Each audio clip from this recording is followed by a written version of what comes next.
Question 8. A male patient presented with the fracture of tibia following a road traffic accident. He was managed appropriately, but after 2 days he developed dyspnea, petechiae involving the whole body, and a fall in oxygen saturation. What is the likely diagnosis? Your options are. And the correct answer is fat embolism. Here's the explanation. So in clinical diagnosis of fat embolism, there is a criteria. This goes by a name SEVIT. This is called SEVIT's criteria. SEVIT's clinical criteria. Okay. SEVIT's clinical criteria. So, like that, no, many clinical, for rheumatic fever, it's called Duckett-Jones criteria. For bronchial asthma, it's called Sherwood-Jones criteria. Severity of bronchial asthma, Sherwood-Jones criteria. For pulmonary tuberculosis, it's called Kenneth-Jones criteria. So, many criteria are there. Duckett-Jones is for rheumatic fever.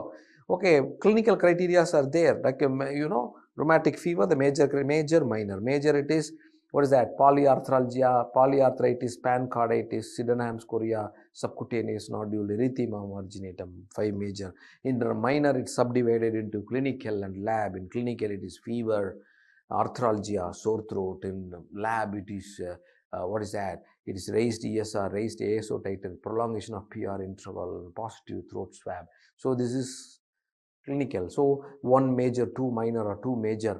The diagnosis is rheumatic fever. Like that we are diagnosing? No, like that, SEVIT's clinical criteria. SEVIT's clinical criteria. What is that? Usual onset, I told you, 24 to 48 hours, maximum up to 72 hours.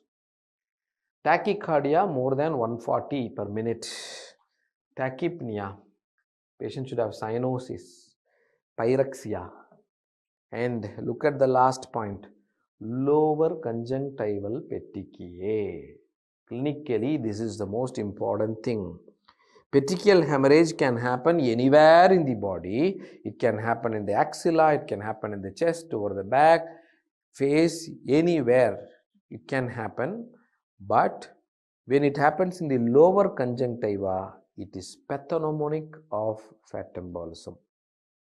This is what they will give you a clinical picture in our NEET entrance. They will frame a question like this.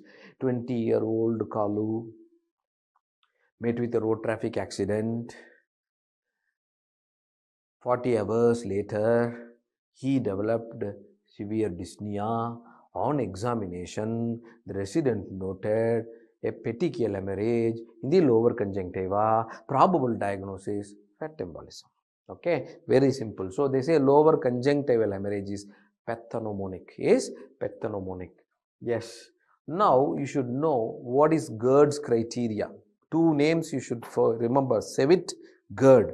Whenever these 2 names, either SEVIT or GERD is coming, that question is about fat embolism. GERD's clinical criteria. Okay, what do you mean by GERD's clinical criteria? Okay, see, very simple. Right, major, minor. Under major, triad of symptoms. Number 1, it is dyspnea. Okay, dyspnea. Number 2, patient may be having cerebral symptoms. Okay, symptoms. What is that?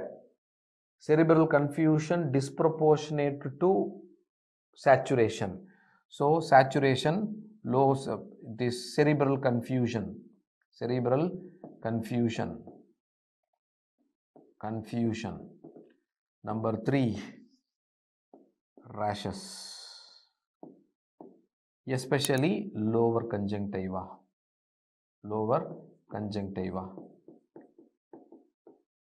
Under minor comes your tachycardia,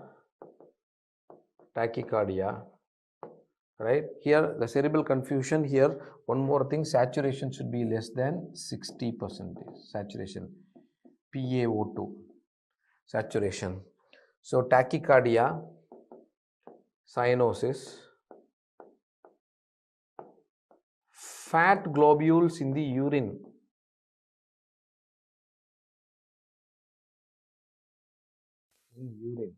So these are major and minor. They are called GERD criteria.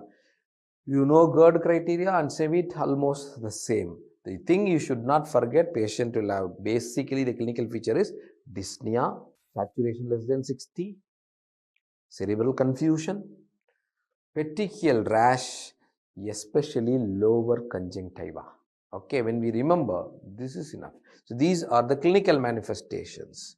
Question 9. An intrauterine scan at the 13th week of pregnancy showed a fetus with multiple long bone fractures. What is commonly associated with this finding? Your options are. And the correct answer is osteogenesis imperfecta. Here's the explanation. Type 2, it happens in the fetal life or before perinatal period. So what happens? Hundreds of fractures happen in a newborn, they will die. You won't see cases. The cases that comes to an orthopedician's clinic is either type 1 or type 4. Only the dominant type I can see in my clinics. Type 2, type 3, most of them are dead very early. Many are stillborn. Osteogenesis imperfecta type 2, stillborn. This is the most severe type, worst type. Most of the time these babies are stillborn or they won't survive long after the birth. You see all the fractures, everything, all the bones gone. Okay, so type 2, only pediatricians, okay, while during the delivery, an physician or pediatrician can see. So it's worst form. Don't forget to like and subscribe if you found the video interesting. See you in the next one.